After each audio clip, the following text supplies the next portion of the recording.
Somewhere above Berlin, March 6, 1944, a German fighter pilot pulls his throttle back and stares at something his own intelligence briefings insisted could not exist. Below him, hundreds of American bombers cut white contrails across a clear winter sky, wing after wing of them stretching toward the horizon in a formation that has taken the entire morning to assemble over the North Sea. Fighter aircraft, small, single-engined, painted with a white star, are turning and diving alongside that bomber formation, exactly where no American fighter has ever had the fuel to be. For 2 years, the pattern over German skies has never changed. American bombers cross the coast with an escort. The escort turns back at the German border to save enough fuel to get home, and everything that happens after that, the closing, the firing passes, the bombers falling out of formation, trailing smoke, has belonged entirely to the pilots defending the Reich. Today, the pattern is broken, and it is broken over the capital itself, hundreds of miles past the point where American fighters were always supposed to run out of sky and turn for home. That fighter is the North American P-51 Mustang, and it was never meant to fly this deep into anyone's airspace at all. It began as almost an afterthought, an airframe its own country's Air Force initially had no interest in, handed instead to Britain to fly as a low-altitude reconnaissance aircraft nobody expected to matter much. Quietly relegated to photographing roads and rail yards, while genuine fighters fought the war at altitude far above it. Within a year of that Berlin mission, it would be the single reason the force defending German skies lost the one resource that no amount of factory production could ever replace, its experienced pilots. And it would do it not through some singular, dramatic technological leap, but through the unglamorous, repetitive accumulation of a few hundred extra miles of fuel, mission after mission, for month after month, until an entire air force simply ran out of the men it needed to keep flying. To understand why a German pilot found himself staring at the impossible over his own capital, the story has to start in the summer and autumn of 1943, when the entire American daylight bombing campaign was quietly approaching collapse. On August 17th of that year, 376 American bombers had already paid a brutal price attempting a deep, unescorted double raid against the Messerschmitt fighter factory at Regensburg and the ball-bearing plants at Schweinfurt, targets German planners considered vital enough to defend at any cost. Fog over the departure airfields delayed the second wave of bombers by hours, giving German fighters time to land, ram, refuel, and climb back up to meet it fresh after already fighting the first wave through, and by the time both waves had made it home, 60 bombers, roughly one aircraft in 6 that had taken off that morning, had been shot down, with more than 600 airmen killed. Missing or taken prisoner in that single mission alone. Fighter escorts of the period, flying P-47 Thunderbolts and twin-engined P-38 Lightnings, simply did not carry enough internal fuel to accompany bombers the entire distance to targets that deep inside Germany. And once the fighters turned back near the border, the bombers were left to fight through hundreds of miles of hostile airspace with nothing but their own defensive guns. 2 months later, on October 14th, 1943, the 8th Air Force sent 291 B-17s back to finish the job at Schweinfurt alone. Escort fighters again reached the limits of their range roughly 200 miles into German territory and turned for home exactly as doctrine required. And German interceptors fell on the unprotected bomber stream in relay after relay for the remaining leg of the mission. 60 bombers went down that single afternoon, close to 1 in 5 of the aircraft that had taken off that morning, and more than 600 American airmen were killed, wounded, or captured before the survivors made it back to England. American planners would remember the date for the rest of the war as Black Thursday, and in its immediate aftermath, deep, unescorted raids into the German interior were quietly suspended. The arithmetic behind that decision was brutal and simple. No bomber fleet, however heavily armed or however bravely flown, could keep absorbing losses like that and remain an effective fighting force. What the entire campaign needed was not a tougher bomber. It needed a fighter that could fly every mile of a mission alongside the bombers it was protecting out and back, without ever leaving them alone over enemy territory. The scale of what unescorted bombing had already cost by that point in the war is easy to lose inside a single number like 60. By the time the war in Europe ended, the 8th Air Force alone had lost more than 26,000 airmen killed, a toll that exceeded the total number of Marines killed across the entire Pacific War, with a further 28,000 shot down and taken prisoner. Roughly 2 out of every 3 men who flew a combat tour with the 8th Air Force could expect to be killed, wounded, or captured before that tour was finished, casualty odds closer to what infantry units faced in the war's bloodiest ground campaigns than what most people picture when they imagine a bomber cruise war.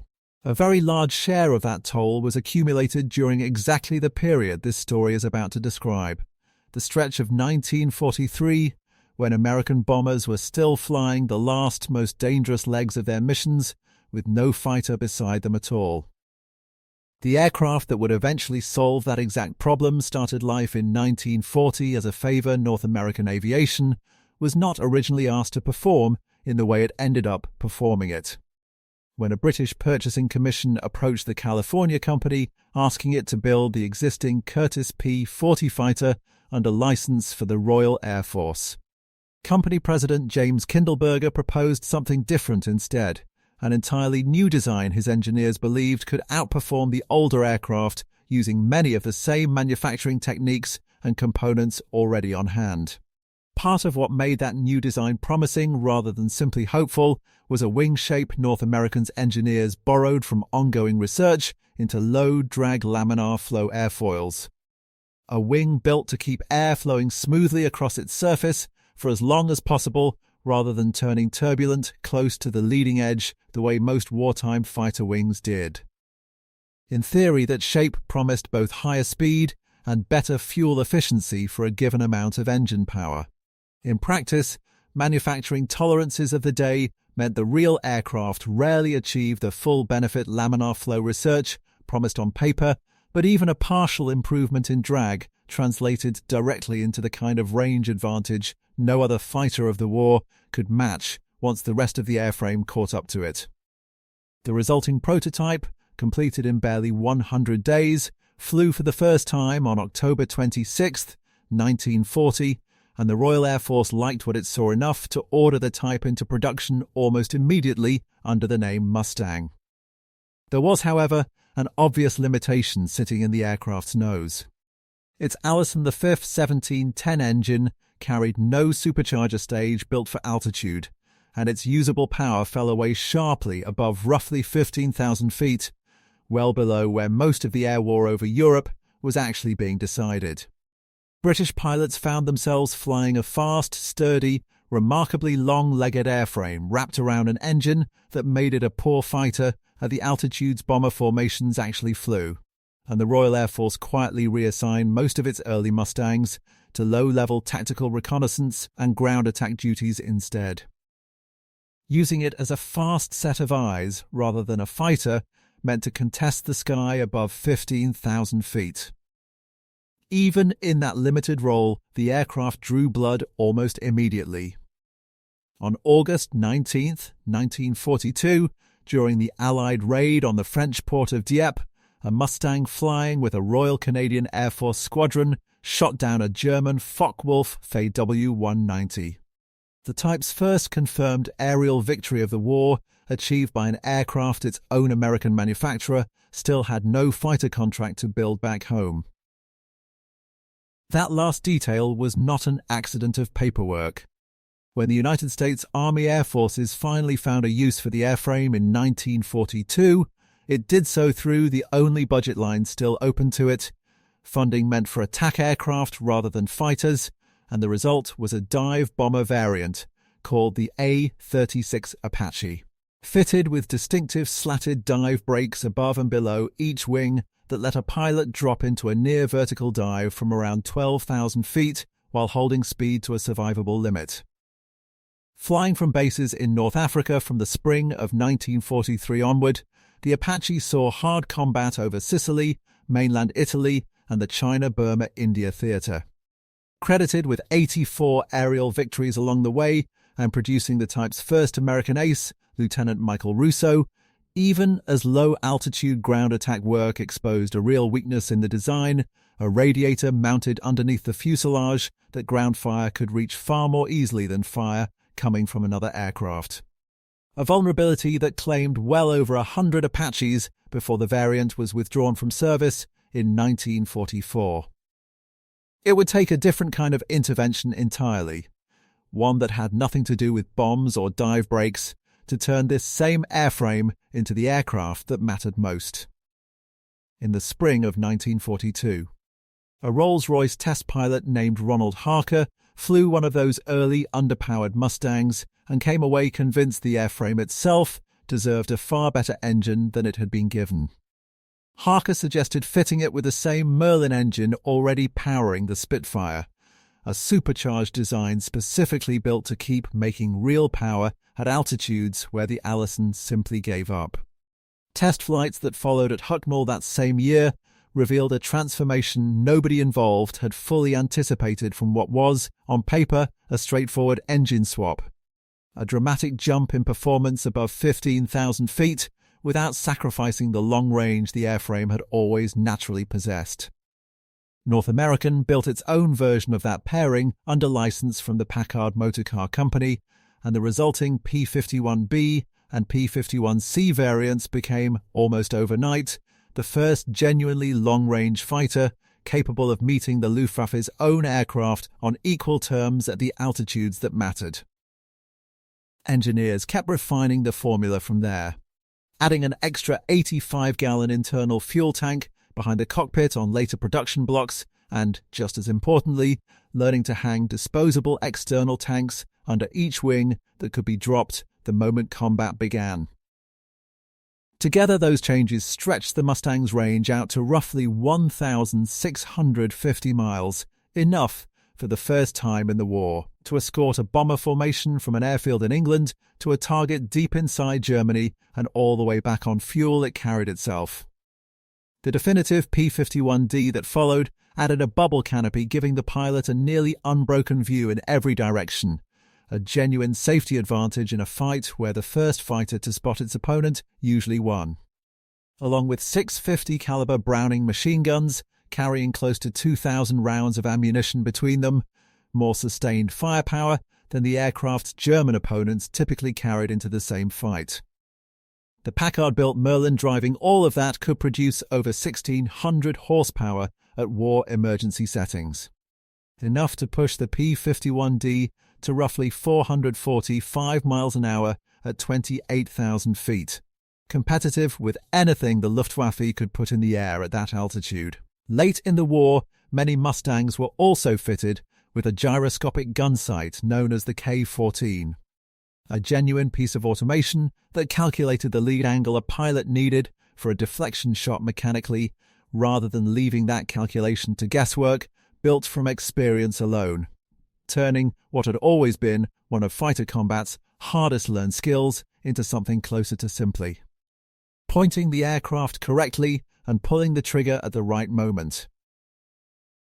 That combination of range, altitude performance, visibility and firepower did not automatically make the Mustang unbeatable on its own merits, and it is worth being honest about that, rather than pretending one airplane simply solved everything by itself. The 56th Fighter Group, flying the older Thunderbolt for the entire war rather than converting to the newer aircraft, finished the war as the second highest scoring fighter group in the whole 8th Air Force, trailing the top Mustang-equipped group by only a narrow margin in credited air-to-air victories. Pilot skill, unit culture and aggressive leadership clearly still mattered enormously, and a well-flown Thunderbolt group proved it could hold its own against anything the Mustang groups were putting up. What the Mustang actually changed was not whether individual pilots could win individual fights, since skilled American pilots were already doing that in Thunderbolts and Lightnings both. What it changed was whether an escort fighter could be there for the fight at all at the one part of the mission deep over Germany, where the Thunderbolt's fuel gauge had always forced it to turn for home, regardless of how good its pilots were. If you're enjoying this, a subscribe helps. Now back to the moment American fighter pilots finally got their hands on a machine that could go the entire distance. The 354th Fighter Group brought the Merlin-powered Mustang into combat first. Arriving in England in October of 1943 and flying its opening mission, a fighter sweep over Belgium on December 1st. Within 2 weeks, the group was flying escort missions deep into German airspace on routes the Thunderbolt simply could not have completed on its own fuel, a fighter now able to stay with the bomber stream for the full. Brutal length of a mission that had cost 600 American airmen in a single afternoon barely 2 months earlier. On January 11th, 1944, that new capability produced one of the most extraordinary single actions of the entire air war. Major James Howard, leading a squadron of the 354th, became separated from the rest of his formation while escorting bombers toward targets near Oschersleben and spotted more than 30 German fighters closing in on an unprotected group of B-17s below him. Rather than break off to search for his own squadron, Howard alone attacked the German formation again and again for more than 30 minutes, confirmed for 2 kills. Credited with probably destroying 2 more and damaging at least 2 others, buying the bomber crews below enough time to reach their target and turn safely for home. He remains the only fighter pilot in the entire European theatre to receive the Medal of Honor, and the bomber crews who watched one American fighter hold off 30 attackers that day had just witnessed, in miniature. Exactly what this aircraft was about to do to the whole German fighter force at scale. Howard's own 354th Fighter Group would go on to finish the war as the highest-scoring fighter group in the entire 8th Air Force, and other Mustang units built similar reputations of their own over the months that followed, among them the 357th Fighter Group, nicknamed the Yoxford Boys after the English village near their airfield, who would eventually be credited with more aerial victories than any other fighter group flying from England. One of the most decorated Mustang units of the entire war, formed under circumstances that had nothing to do with airplanes at first.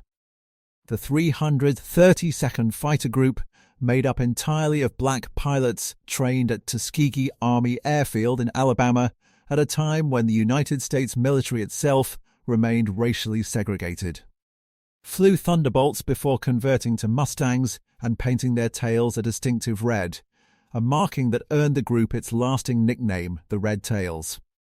Historian Daniel Horman's research into the group's own surviving mission records found that between June of 1944 and April of 1945, the 332nd flew 312 missions, 179 of them as bomber escort, and lost an escorted bomber to enemy fighters on only 7 of those 179 missions, a genuinely outstanding record next to an average of around 46 bombers lost per group among the other 6 fighter escort groups flying with the 15th Air Force over that same period. A popular claim, repeated for decades, holds that the group never lost a single bomber under its protection to enemy aircraft across the entire war. Holman's own research directly contradicts that version, identifying at least 27 escorted bombers shot down by enemy fighters over the course of the war. A real number drawn from the group's own mission reports rather than the more dramatic myth built up around them afterward. Pilots who had trained and fought while still being denied basic recognition back home did not need an inflated legend to make their case. The better documented figure remains one of the strongest bomber escort records of the entire war on its own terms. Not every fighter group converting to the new aircraft that winter had the luxury of an easy transition. The famous 4th Fighter Group, built around veteran pilots who had flown Spitfires with the Royal Air Force's volunteer Eagle squadrons before the United States even entered the war, was still flying the Thunderbolt when its new commander, Colonel Don Blakeslee, pushed 8th Air Force Headquarters hard for the group to receive Mustangs instead. Headquarters agreed on one blunt condition: that the group's pilots be combat ready on the new aircraft within 24 hours of receiving it. Blakeslee accepted the deadline and reportedly told his pilots simply to learn how to fly the Mustang on the way to the target. A piece of instruction that sounds like exaggeration until you learn that Blakeslee himself was flying a Mustang over Berlin barely weeks later on that same costly mission of March 6, 1944. Leading bombers over the German capital in an aircraft his group had been trusted to master in less time than it takes to plan most single missions. That shift in capability arrived alongside an equally important shift in how American commanders chose to use it. Through the autumn of 1943, the standing order at 8th Air Force Fighter Headquarters had been almost defensive by design, a sign reportedly hanging at Fighter Command, reading that the first duty of 8th Air Force fighters was to bring the bombers back alive, which in practice meant fighters stayed tucked in tight defensive formation around the bomber stream rather than hunting the German fighters trying to break through it. When General Jimmy Doolittle took command of the 8th Air Force in January of 1944, he reportedly ordered that sign taken down and replaced with a very different instruction: that the first duty of 8th Air Force fighters was now to destroy German fighters, wherever they could be found. Mustang pilots were released from close escort duty to range ahead of the bomber stream, first by roughly 25 miles, and before long by 50, hunting German interceptors before they ever reached firing range of the bombers at all, and attacking German fighters caught on the ground at their own airfields on the way home once their escort duties were finished. Doolittle himself would later call that single change of doctrine the most important and far-reaching decision he made during the entire war, and the results arrived almost immediately. The 8th Air Force's monthly bomber loss rate, which had stood at roughly 5 1/10% through 1943, a rate no Air Force could sustain indefinitely, fell to under 2% by the end of 1944, even as the number of missions flown climbed sharply higher. That new aggression was turned loose at full scale in what American planners called Big Week. A sustained series of raids between February 20th and 25th, 1944, aimed squarely at the factories building German fighter aircraft at Leipzig, Brunswick, Gotha, Regensburg, Schweinfurt, and several other industrial centres scattered across the country. For the first time, Mustangs escorted the bomber stream continuously from one end of a mission to the other, handing responsibility off from one fighter group to the next so that German interceptors could no longer count on catching an unguarded final approach to the target the way they had during Black Thursday. The 8th Air Force lost 131 bombers over the course of the week, with more lost by the 15th Air Force flying up from bases in Italy. But German losses were severe in a different, far more permanent way. Roughly 355 German fighters were destroyed and close to 100 pilots killed in that single week alone, and taken across the 2 months of January and February together, the Luftwaffe's fighter force lost something close to a third of its strength in January and more than half again in February. A bleeding rate no training program anywhere in the world could keep pace with. 2 weeks after Big Week ended, that same pressure reached the German capital directly. A first attempt to bomb Berlin on March 4th ran into poor weather over the target, and only a small formation actually located the city, doing little serious damage before turning back. 2 days later, on March 6th, nearly 800 aircraft flew the mission properly, more than 150 Mustangs escorting 660 bombers under clear skies all the way to the target and back. It remains one of the costliest single missions of the entire campaign, 69 bombers lost to fighters and flak in a single afternoon, with one bomb group alone losing 15 aircraft in a matter of minutes when German fighters briefly found a gap in the escort coverage. But close to 400 German fighters rose to meet that raid over their own capital, and for the first time an American fighter force matched them turn for turn the entire way, rather than turning for home at the border and leaving the bombers to fend for themselves. A follow-up raid 2 days later on March 8th met noticeably weaker resistance. And within that single month, the Luftwaffe lost roughly 1/5 of its remaining experienced fighter pilots, men whose training had taken years to complete and who could not be replaced at anything close to the rate American flight schools were now turning out fresh crews. The gap in training behind that statistic kept widening as the year went on, and it is worth understanding just how differently the two air forces were built to replace what combat was taking from them. By early 1944, a new Luftwaffe fighter pilot was typically reaching his operational squadron with roughly 160 hours of flight training behind him. And by that same spring, as fuel shortages and instructor losses compounded on each other, that figure had fallen to barely 112 hours, split across every stage of training combined. A pipeline that would, by the following February, effectively cease to function as an organized training system at all. American flight training, by direct contrast, had been built for exactly this kind of sustained demand from the very start of the build-up, expanding from a pre-war target of a few thousand new pilots a year to a peak of roughly 93,600 pilots trained in a single year by the autumn of 1943, drawing on more than 312,000 cadets who entered flight training over the course of the entire war across dozens of primary, basic and advanced flight schools built specifically to keep that pipeline running at full capacity no matter how many replacements the fighting overseas required. American and British pilots reaching their own squadrons in this same period were receiving more than double the flight hours their German counterparts had. And the difference showed up immediately in the air.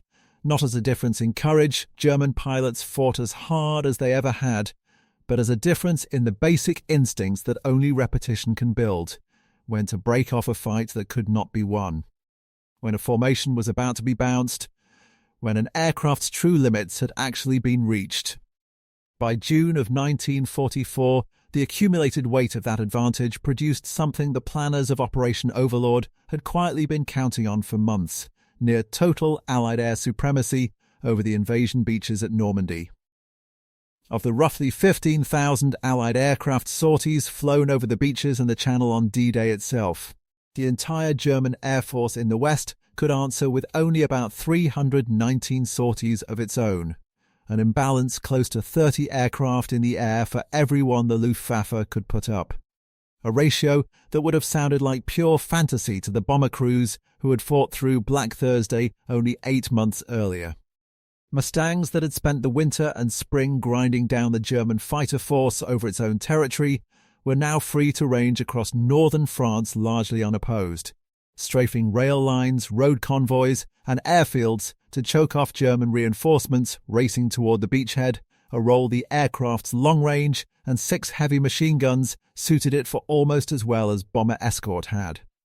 Royal Air Force squadrons flying their own Merlin-powered Mustangs added a further, quieter contribution to the same campaign, using the type's range and speed for the low-level tactical reconnaissance and artillery spotting work the aircraft had originally been built to do back in 1940, tracking German troop movements behind the invasion front for ground commanders who needed to know what was coming before it arrived.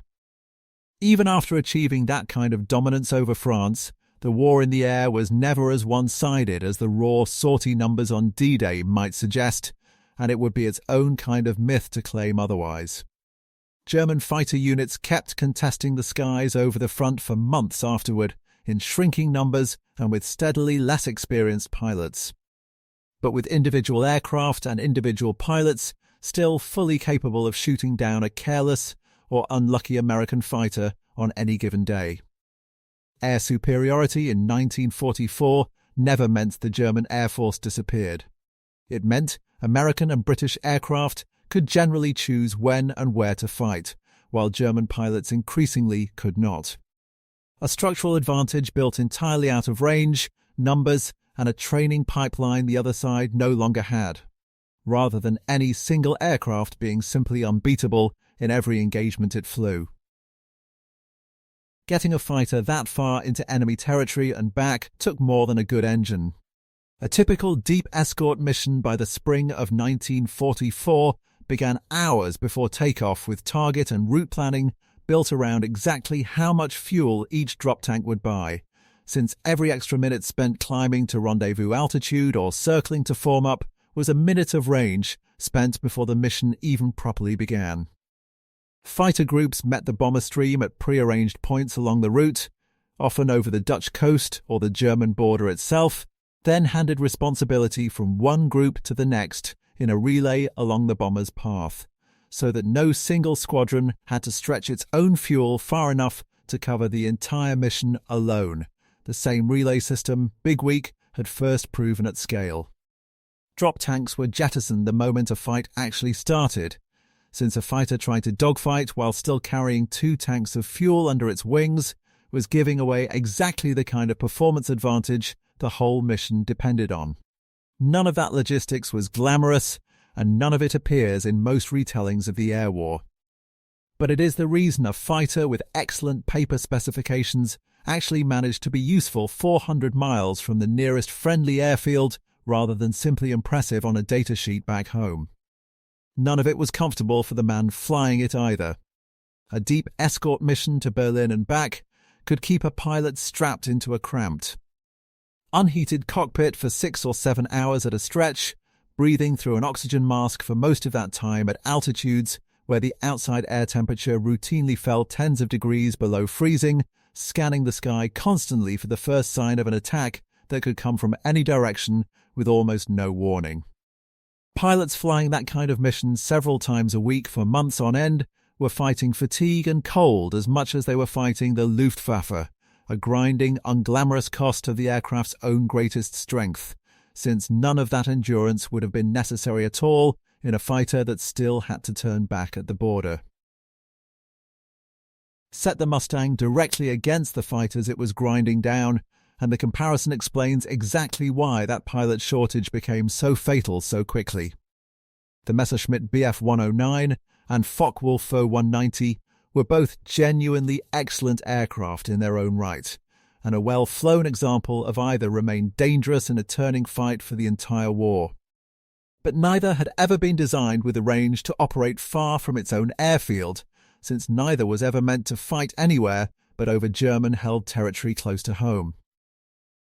Worse, variants modified specifically to carry heavier cannon for knocking down 4 engine bombers became noticeably less nimble in a fight against an escort fighter, forcing German pilots into an impossible choice between a bomber-destroyer that could not survive contact with Mustangs and a pure interceptor that could not reliably bring down a heavy bomber on its own. The two sides had also simply made a different bet on firepower philosophy. German fighters generally carried a smaller number of heavier weapons, typically a mix of machine guns and 20mm or larger cannon built to bring down a heavily built 4-engine bomber with as few solid hits as possible. The Mustang instead carried 6 50 caliber machine guns firing a much higher combined rate of fire, a philosophy built less around one devastating hit and more around saturating the air in front of the target long enough that something connected. An approach that traded raw destructive power per round for a dramatically longer window in which a pilot could still be aiming correctly and simply. Hadn't fired yet. Against another fighter, that longer window of sustained fire mattered enormously, since a fighter presented a much smaller, faster-moving target than a bomber ever did, and the aircraft built to spray the most rounds into that narrow window tended to win the exchange. German engineers tried to solve that contradiction directly, fitting specially modified Focke-Wulf Fairview 190 aircraft with extra armor plate, thicker armored glass, and heavier wing-mounted cannon capable of tearing a heavy bomber apart in only a few solid hits. Aircraft that came to be known among their own pilots as Sturmbicke or battering rams, built to punch straight through a bomber formation's defensive fire at close range. The extra weight of all that armor and firepower made the modified aircraft noticeably slower and less agile than a standard fighter, so cumbersome in a turning fight that these battering rams needed their own escort of lighter Bf 109s just to survive contact with an American fighter, an entire specialized aircraft built to solve the bomber problem that then needed protecting from the exact fighter problem it had never been designed to handle. German pilots were effectively being asked to win 2 very different fights with one airplane at the exact moment American fighters no longer had to choose between them at all. Reichsmarshal Hermann Göring, interrogated by American intelligence officers after the war, described the psychological weight of that shift with unusual bluntness for a man not known for admitting failure, telling his interrogators that once Allied fighters began appearing over Berlin itself, he understood immediately that the strategic consequences for Germany would be, in his own word, tragic, a considerably more sober admission than the punchier line often attributed to him in.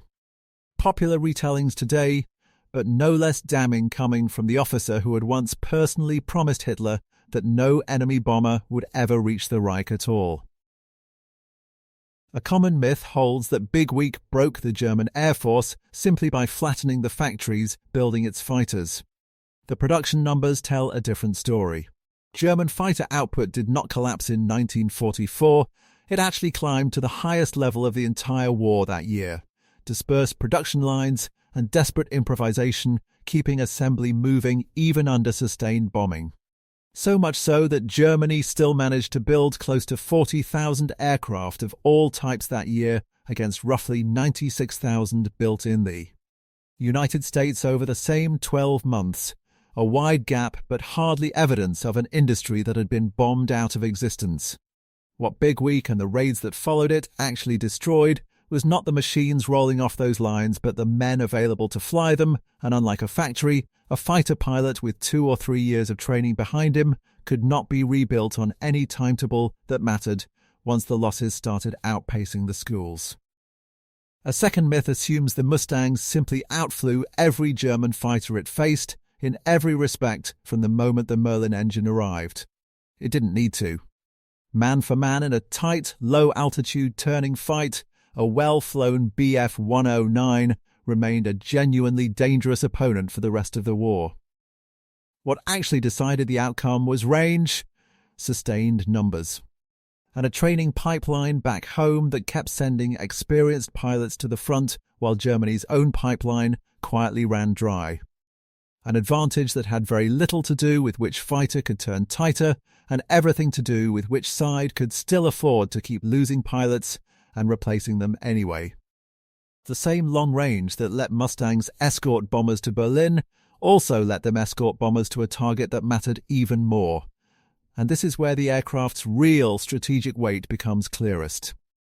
Beginning in May of 1944, American and British bombers turned their attention toward Germany's synthetic fuel plants and its oil refineries, including the vast Ploesti fields in Romania, striking at the fuel supply the entire German war machine depended on rather than at any single weapon or factory. Fighter groups flying the Mustang provided long-range escort for exactly this kind of deep, repeated strike, returning again and again to the same handful of targets as German crews raced to rebuild them between raids. The results reached further than any single battle in the air. Albert Speer, the Reich's own Minister of Armaments, told American investigators after the war that the campaign against synthetic fuel meant the end of German armaments production in any meaningful sense, since a war machine without fuel could not move its tanks, fly its remaining aircraft, or train the pilots it still desperately needed. Adolf Galland, the general who had spent years running Germany's fighter defense, called the oil campaign the single most important factor behind Germany's collapse, ahead of every other bombing campaign combined, and Göring himself, describing its effect in equally blunt terms, called it simply the utmost in deadliness. None of that fuel starvation happened by accident or in isolation from everything already described. It happened because a fighter with enough range to sit over the target for the whole mission could keep coming back to the same refinery as many times as it took, at exactly the moment Germany's own fighter force had the fewest trained pilots left to stop it. The arrival of Germany's own jet fighter, the Messerschmitt Me 262, briefly threatened to reverse that advantage entirely.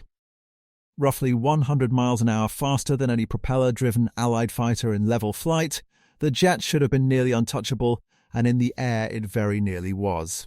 American pilots instead learned to catch it exactly where its speed advantage meant nothing at all, during takeoff and landing, when a jet engine's slow throttle response forced a long, gradual approach that a Mustang diving from altitude could reach in time.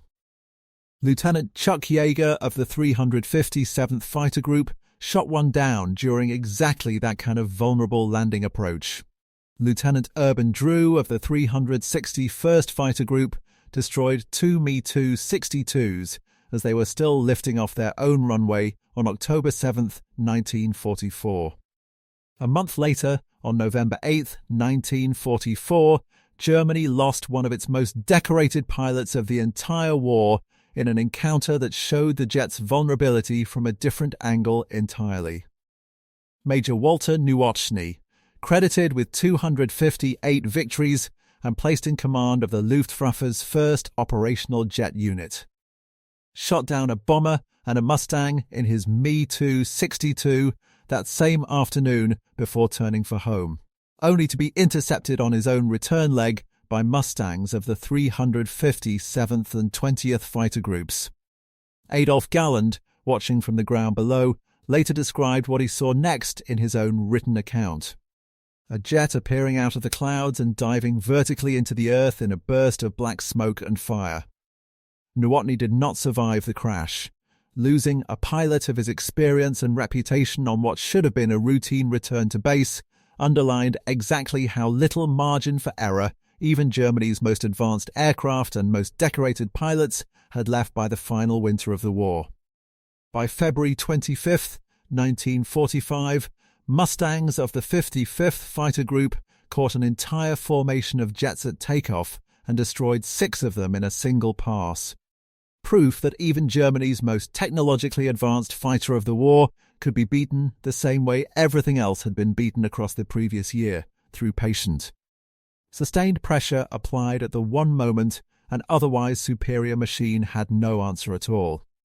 Adolf Galland himself, the general who had spent years running Germany's fighter defence before being removed from that post in early 1945, after openly criticising his own leadership's handling of the air war, spent the war's final weeks commanding a small, hand-picked jet unit called Jagdverband 44, built almost entirely from the last surviving aces still capable of flying, men whose combined victory totals numbered in the thousands.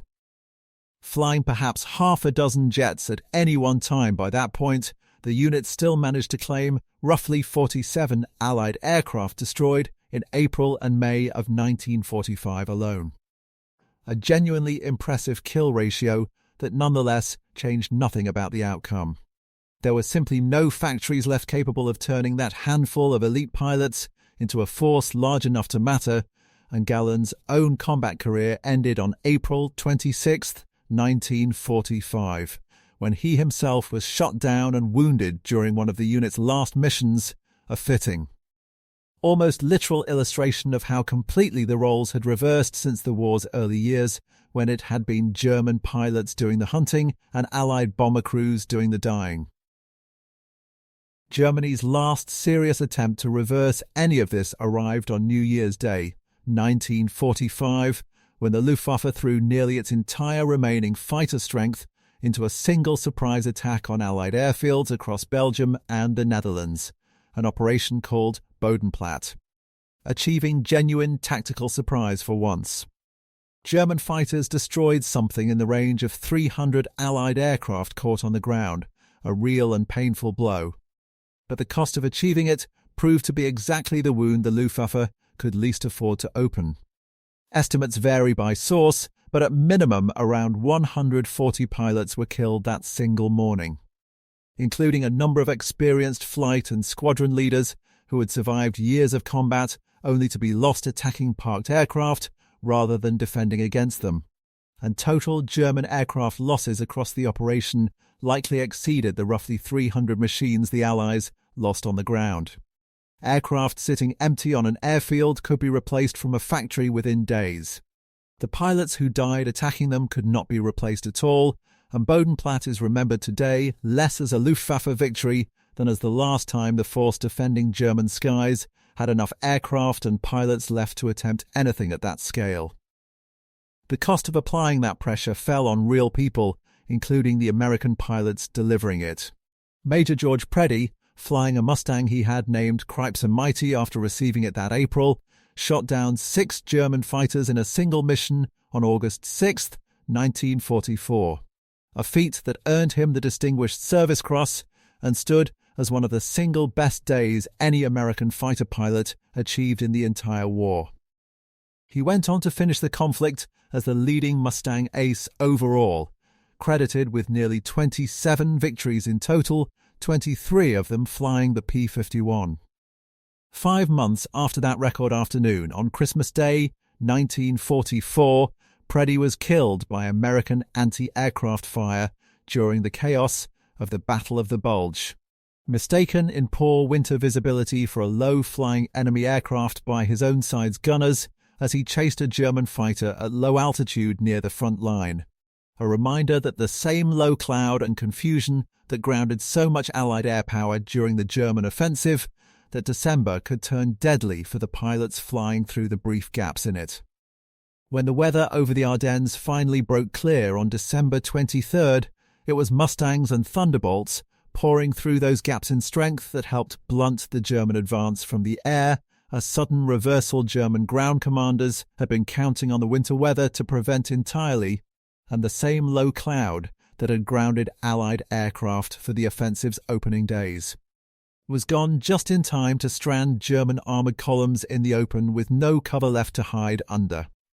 Across the whole war, Mustang pilots were credited with roughly 4,950 enemy aircraft destroyed in the air and more than 4,000 further destroyed on the ground during strafing runs, at a cost of around 2,520 Mustangs lost to every cause combined: enemy fighters, flak, mechanical failure, and accidents together, a trade that would have been completely unthinkable for Germany to accept in 1942 and became simply unavoidable by 1944.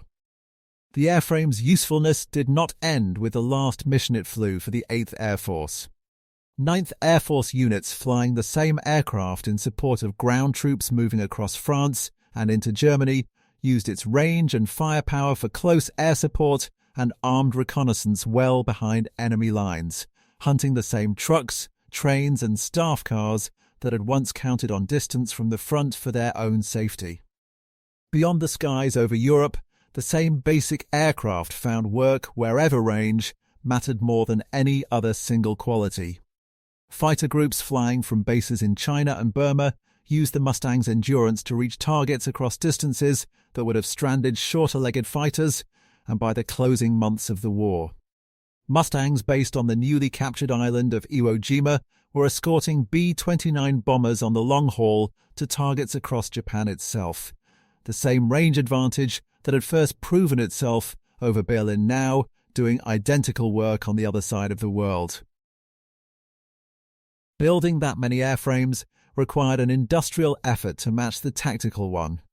North American ran Mustang production through 2 main plants, one in Inglewood, California, and a second built specifically for the type in Dallas, Texas, together turning out roughly 15,000 aircraft before the war ended, at a unit cost that came in well under the price of a heavy bomber, despite carrying enough range and firepower to escort one across an entire continent and back.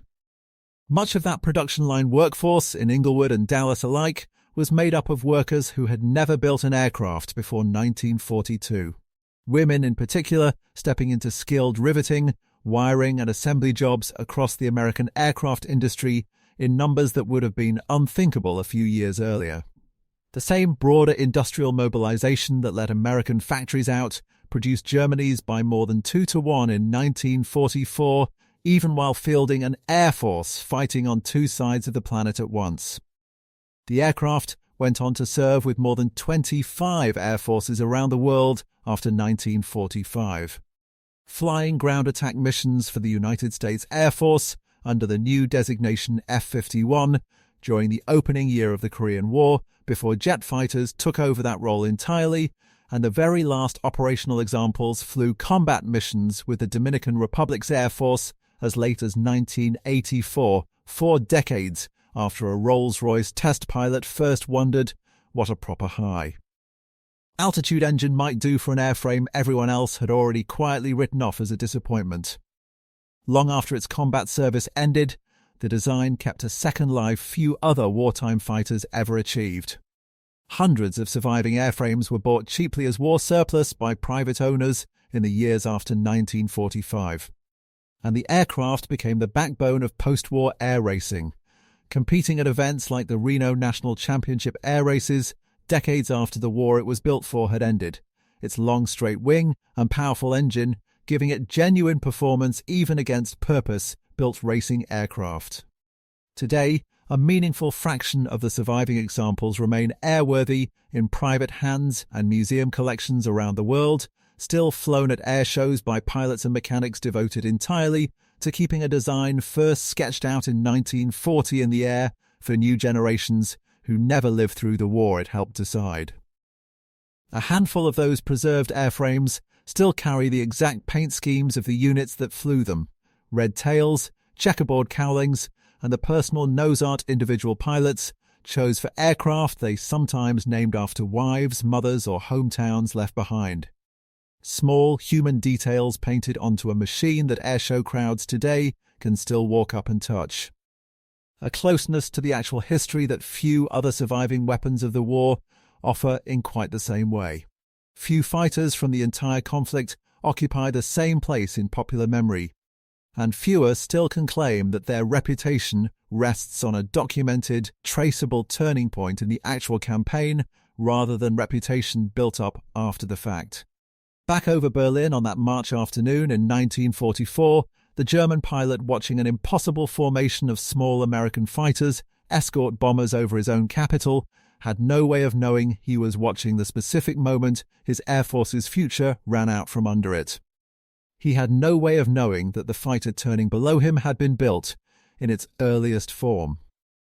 For a country that did not particularly want it, flown first by a different Air Force entirely as a low-altitude scout because its own engine could not climb high enough to matter, and rescued from that obscurity by a single test pilot's hunch about a better engine 2 years before this mission ever left the ground.